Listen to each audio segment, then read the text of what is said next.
നല്ല ഒരു മിടുക്കൻ. ഉർവശി പറയാണ് ബിഗ് ബോസ് മിടുക്കനാ, ഞാൻ പറഞ്ഞപ്പോൾ തന്നെ അത് ചെയ്തു തന്നല്ലോ, മിടുക്കനാണ് എന്ന് പറയുന്നു. സംഭവം എന്താണെന്ന് വെച്ചാൽ ഉർവശി ഒരു സിനിമയുടെ, ഉർവശി അഭിനയിച്ച സിനിമയുടെ ഒരു പ്രൊമോഷൻ ആണല്ലോ ബിഗ് ബോസ് ഹൗസിലേക്ക് വന്നത്. അപ്പോൾ ആ ഒരു സിനിമയുടെ ട്രെയിലർ അവിടെ ലോഞ്ച് ചെയ്തിരുന്നു. ബിഗ് ബോസിലെ മത്സരാർത്ഥികളോടൊപ്പം ഇരുന്നാണ് ആദ്യമായിട്ട് ഉർവശി ആ ഒരു ട്രെയിലർ കാണുന്നത്. അപ്പോൾ ട്രെയിലറൊക്കെ കണ്ടു കഴിഞ്ഞാൽ എല്ലാവർക്കും ഇഷ്ടപ്പെട്ടു, എല്ലാവരും കൈയൊക്കെ അടിച്ചു. കുറച്ച് കഴിഞ്ഞപ്പോൾ ജിൻഡോ പറഞ്ഞു ഞങ്ങൾക്ക് ആ ട്രെയിലർ ഒന്നും കൂടെ കാണണമെന്ന് പറഞ്ഞു. ഉർവശിയുടെ അടുത്തും ചോദിച്ചു, ഉർവശി മേഡത്തിനും തോന്നുന്നില്ല ഈ ഒരു ട്രെയിലർ ഒന്നുകൂടെ കാണാൻ എന്നൊക്കെ ചോദിച്ചു. അപ്പോൾ ഉർവശി പറയുന്നുണ്ട് തീർച്ചയായിട്ടും എനിക്ക് ഒന്നുകൂടെ കാണണം എന്നുണ്ട്, ഞാൻ ആദ്യമായിട്ടാണ് കണ്ടത്, എനിക്ക് ഒന്നുകൂടെ കാണണം എന്ന് പറഞ്ഞു.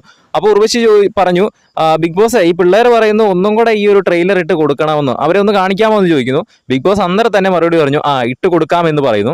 അപ്പം തന്നെ ഉർവശി പറയാണ് മിടുക്കൻ, നല്ലൊരു മിടുക്കനാകട്ടോ എന്നൊക്കെ പറയുന്നു. ബിഗ് ബോസിനെ പറ്റിയാണ്, ബിഗ് ബോസിനെയാണ് ആ പുകഴ്ത്തി പറഞ്ഞത്, നല്ലൊരു മിടുക്കനാണ് എന്ന് ബിഗ് ബോസിനെ പറ്റി പറഞ്ഞിരിക്കുകയാണ്. അത് കേട്ട് എല്ലാവരും തന്നെ ചിരിച്ചു, അവിടെ പൊട്ടിച്ചിരിക്കുകയാണ്. മേഡം പറഞ്ഞുകൊണ്ടാണ് ഇത്ര പെട്ടെന്ന് മറുപടി പറഞ്ഞത്, ഞങ്ങളൊക്കെ പറഞ്ഞു കഴിഞ്ഞാൽ ഇപ്പോഴൊന്നും പറയത്തൊന്നുമില്ല എന്ന് ബിഗ് ബോസിനെ ചെറിയൊരു ട്രോൾ എന്ന രീതിയിൽ അവരും പറയുന്നു. എന്തായാലും ബിഗ് ബോസ് നല്ല മിടുക്കനാണ് എന്ന് ഉർവശി പറഞ്ഞിരിക്കുകയാണ്. ബിഗ് ബോസിന്റെ കൂടുതൽ ലൈവ് അപ്ഡേറ്റ്സിനായിട്ട് നമ്മുടെ ചാനൽ ഒന്ന് സബ്സ്ക്രൈബ് ചെയ്യുക. വീഡിയോ ഇഷ്ടപ്പെട്ടാൽ ഒന്ന് ലൈക്ക് ചെയ്യണേ.